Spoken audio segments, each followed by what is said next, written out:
Pwedeng sabihin mo to sa kanya, ang puso ko'y nahihirapan na. Ano pa ba ang pwede kong gawin na uubra para maakit siya? Buksan mo, papasukin ako, bulaklak para sa'yo. Ano bang gusto mong gawin ko para mahalin mo? Buksan mo, papasukin ako, may tsokolating dala. Bigyan mo naman ng pag-asa ang puso ko, sinta. Alam mo bang minamahal ko siya, at tunay ang aking nadarama. Kahit ako'y namumukhang tanga, ay ayos lang basta't kasama siya. Kahit sabihin pa ng iba, babaliw na akong talaga. Kahit mayroon ibang nagcha-cha-cha, nagurumba, nagsasasa. Naparaan kita tuturo ang makarao. Bakit ka nagparamdam? Siguro di na kayo nilanggap, kaya di niya alam ang iyong alaga. Kung gaano ka kalinamdamin, iwasan mo pang matakap na di halata. Ang hirap ng magpabaya ka, magtawag na ng laban ng nagbansa. Bakit maglangit mo para walang langaw? Mata sa mata, bibig sa bibig, mga ingay na tayo lang dalawa nakagingay. So yan mga ka-farmlat, ito yung pwesto na magiging international port dito po sa bayan ng San Andres. Kaya itong school po yan, aalisin na po yan at i-start na po dito ng development ng port po. At ito po, tambak dati yan ng nyog, inalis na po yung mga nyog dyan. Ano po? So ayan, makikita nyo naman na equipment na hindi po, ito po, yan yung gagawing port to. Ayan, may crane na rin. So hindi po hyping na magkakaroon ng port po dito. Talagang gagawin po. Ginagawa na. Ayan, kita nyo naman. Ayan na po yung mga Ayan, may crane dito na ano po nila oh. So ito yung na-vlog natin dating 170 hectares na for sale. So hindi tayo nakabenta. So ang bumili po pala nito ay lalagyan po yan ng international port. So yan. Inalis na yung mga nyug oh. Ayan mga ka-farmlat, bali papunta tayo ngayon sa vlog 197 natin. So from Provincial Highway, may barangay road papasok na cemented. Ayun yung 8 hectares na binablog natin dati, Tima, di ba? para baka sinama na sa bili. Ayun oh. Bibilin din siguro. Ang ganda nun eh. Lahat ng mga gagamitin nila, ayan o. Oo nga oh. Ayun yung mas nasa container. Talagang ano. Grabe. Napakaganda pong mag-invest nyo dito sa San Andres. Kasi yan, magsisimula na yung international.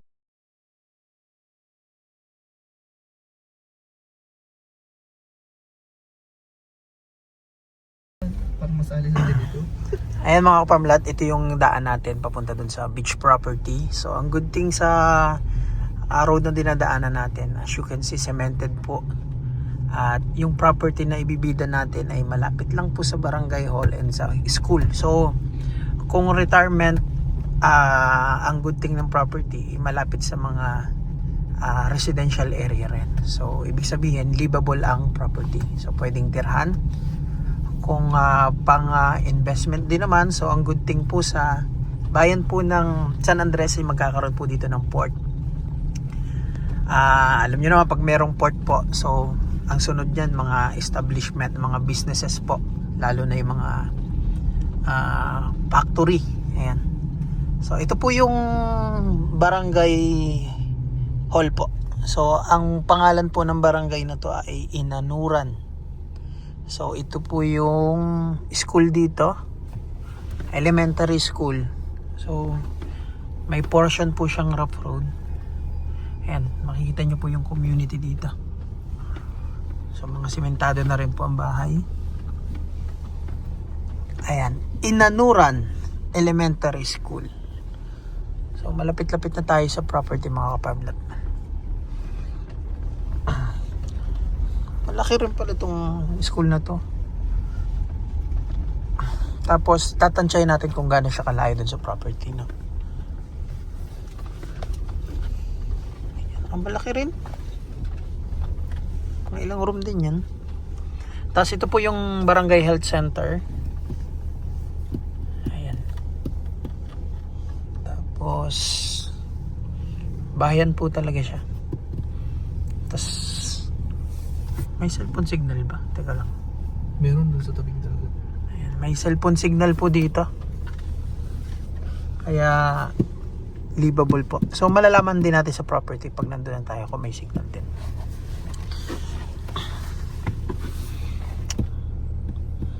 Medyo mabagal tayo kasi yung may truck sa unahan natin. Sasabit pa ata sa So sa mga dinadaan natin kahit po sidan pasok. Maganda po yung daan eh. Kahit rough road. So ito po yung chapel dito. Barangay Chapel. Di ba may iglesia dito? ano, sa Sa unahan? Oo. Ayan sa mga kapatid pong iglesia dyan. Yan. Pwede rin kayo mag-abil dito. Malapit po yung inyong sambahan. Ayan, continuous po tayo. So, parang ito yung ano niya. Parang sentro ng barangay. Marami siyang bahayan eh. May basketball court pa dito.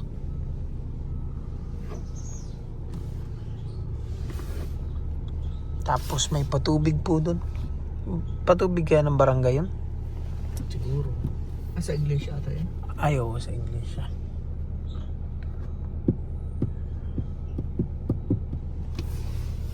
Ayun, papaunahin na tayo nitong truck. Very good ka. May nagsigurado naman dito. Paano tayo makakadaan? So ikat ko muna mga ka-farmlat, no, at aalis to eh. Bayan-bayan na ito. Ay, totoo na magsalita. So ito na po yung yan, sambahan po ng Iglesia ni Cristo. So maganda po yung sambahan dito ah. Kahit maliit lang yung barangay niya. Iba talagang mga iglesia po, no? Talagang ginagastusan po yung kanilang bahay dalanginan. So continuous po ng road. So medyo dito, two-way po ito, kaya lang medyo may mga damo-damo sa gilid. Ayan, kaya medyo hindi siya malawak tingnan. So siguro mga 150 meters na lang tayo. Hindi, andyan.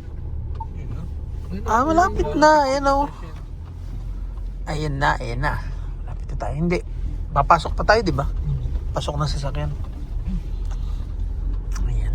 So yung good thing sa property na to, kung narating ko na po ito, talagang maganda yung buhangin dito. Kung beach at beach lang naman. At ang good thing dito, hindi ka magiging sawi. Kasi pag may mga beach po na pag dumating ka, minsan pag low tide, sobrang layo po ng papaliguan mo.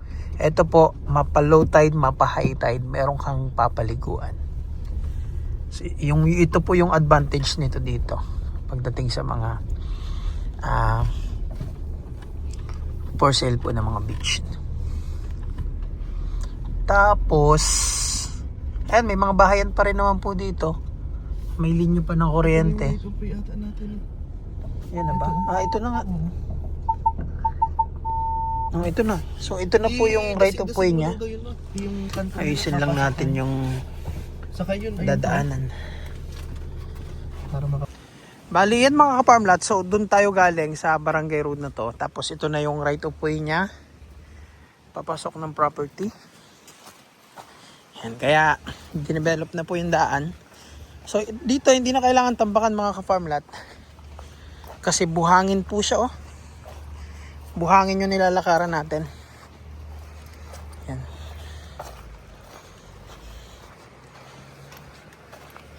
So goods na po yung daan dito. So ano lang to mga ka-farmlat, 70 meters nasa property for sale na tayo. Ayan. Ito na siya. So Carabao grass po siya. Ayan, makikita nyo mga ka-farmlat, nabungad pa lang tayo sa property for sale. Buhanginan po talaga to.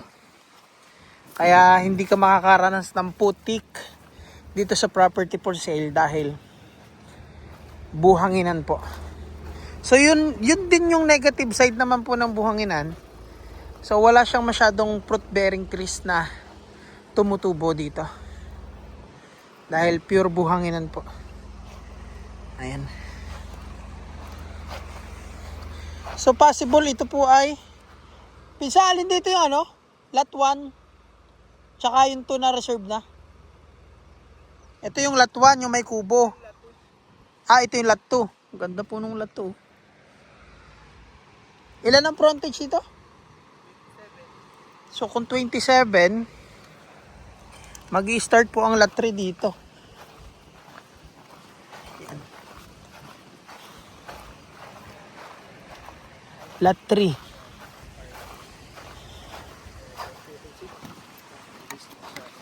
So, ito yung lot 3 mga ka-farm lot. Possible lot 3 to. Ayan. It's 27 meters. So, punta tayo sa harap.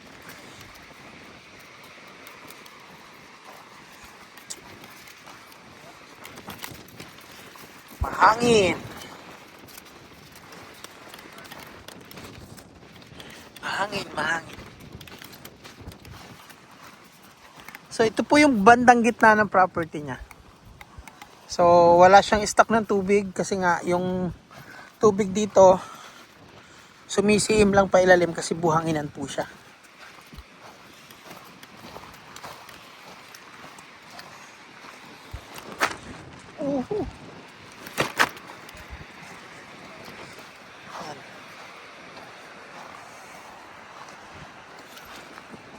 So naglalakad tayo sa pagitan ng lot 3 and 2. So meaning ito po yung portion ng lot 3. Yan. So elevated tong medyo harap na to. So kung ito'y malilinis, yan, maganda po yung view kasi elevated siya, oh. Yung looban nitong lot natin 3. Yung harap. Yan. Yan. So maganda po yung tubig dito, kulay blue siya, oh. So kung ito maalis po, yan, kung matatabasan to, maganda yung view dito. Yan. Maganda po yung 3. 3 and 4. Goods po yan. 3 and 4 natin. Yan. Kita nyo po, buhangin siya, oh. So kung ayaw nyo talagang maputikan o ayaw nyo may putik, so I suggest dito po sa property beach for sale na to. Kasi buhanginan po talaga siya. Ayan. So malamang ang trip po, yan. So itong portion natin ngayon ay sakop na siya ng lot 4. Yan. Kasi 27 meters ang every lot front, lot dito yung lapad niya. Ayan. So, yan. Hanggang dito siguro po yung ating lot 4. Yan, doon po tayo nagpark eh. Yan. So, ibig sabihin mga farm lot, kung ito'y malinis din, yung lilinisan, iiwan lang yung mga mataas-taas na ganyan. So, tas malilinis po yung bandang ganyan. So, yan po yung view niya. Tapos, ganyan po yan, magiging Carabao grass po yan. So, malamang ito mga ka-farm lot, itong malinis na to is lot 5. Parang ganito po siya mga ka-farm lot. Ayan, yung pagka-terrain po ng lupa dito, kasi estimated ko po ito, sakop na ng lot 5 po ito. Ayan, malinis po yung gitna. So, ito siya mga ka-farm lot, no? Dito, sa likod, medyo lubog siyang ganyan. Lubog, pero hindi naman na-istakan ng tubig kasi, ano po yan? Buhangin. So, nasiim ang tubig dyan. So, medyo lubog dito ng mga 1 to 2 meters, pero banayad lang naman po. Parolling lang siya. Parolling lang. Mga 1 to 2 meters yung lubog niya. Tapos, pagdating dito, elevated po yan. Tapos, pagdating dito, yan. Banayad po siya na unti-unting bumababa. So kung ito ay maaalis, yan. So sobrang ganda po ng view. Tapos matatanong na natin yung shoreline niya na Buhanginan. Ang good thing, talagang malinis po ang tubig dito, hindi labuin. So malinaw po siya. Ayan. So at least makita nyo po yung rolling, no? Yung terrain ng lupa. Dahan-dahan pababa hanggang dun sa beach area. Tapos dito, alok pantay ang ibabaw. Tapos bandang likod, bababa. Tapos paahon ulit po siya, nakasintaas po nito. Ano po? So, ang taas po ng property sa sea level, siguro po mga 3 meters. 3 to 4 yung taas niya. So, itong pwesto natin nasa 4 meters yung aking tansya dito. Ayan. So, kung malilinisan to lahat, mas magandang tingnan ng property. So ayun mga kapamlat, ang reserve pa lang dito lot 1 and 2. So available natin lot 3, 4, 5, 6. Tapos may ang presyo po nito pala mga kapamlat ay 2.5 million ang bawat 1,000 square meter. Mali. So yan, papunta na tayo dito sa tabing dagat. So dito tayo galing. So yung pwesto natin kanina ay kasing taas na natin. So ang height natin is 5'8", so 2 meters. So ayan, tas dahan-dahan siyang pababa pa rin. So meaning mga farmlat, nasa 4 meters po yung taas nung pwesto natin kanina sa sea level. Yan. So malapad po yung shoreline dito, lalo kung malilinis tong harap na to. Yan.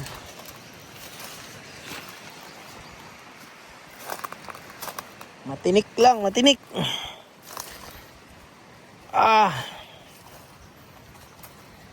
Sana di tayo matinik. Ayan.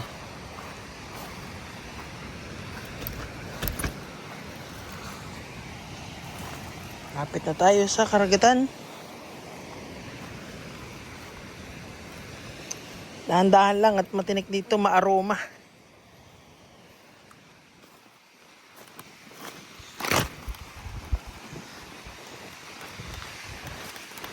Ayan, eto na tayo. So, ayan po ang buhangin. Pino po siya. Tinutubuan ng cactus dito. Ayan. May mga cactus. Ayan. Yung buhangin po dito sa medyo ibabaw, pino po siya. Ayan. Napaka-fine ng sand. So, yung kapal nung pagkapino niya, mga hanggang dito siya. Ayan. So pagdating po dito, ayan, medyo malalaki lang yung ibang part ng buhangin. Ayan. Tapos ito po siya. Ayan. Malinaw po yung tubig kahit maalon. Ayan. So mahangin po dito. Kaya makita nyo yung payong ko. Ayan. Ayan mga kapamlat, dito po sa pwesto natin ngayon, yan, 5'8" yung height ko, tapos kapantay natin yung hangganan nung abot ng high tide. So yung high tide po, hanggang dito. Ayan. Hanggang dito yung high tide. Ayan dito. Hanggang dito po yung high tide natin. Hanggang dito lang yung tubig. So yung ano po ng alon, yung talamsik ng alon hanggang dito siya. Kaya nakikita nyo po may mga bunot-bunot siya dito. Ayan. Tapos possible mga 3 to 4 meters yung taas po nung elevated area doon. So meaning, ang tubig po, hanggang dito lang. So, yung may mga damo na, ibig sabihin, hindi na dyan abot ng tubig po. Hindi na abot ng alon. Kaya tinutubuan siya ng mga ganyan.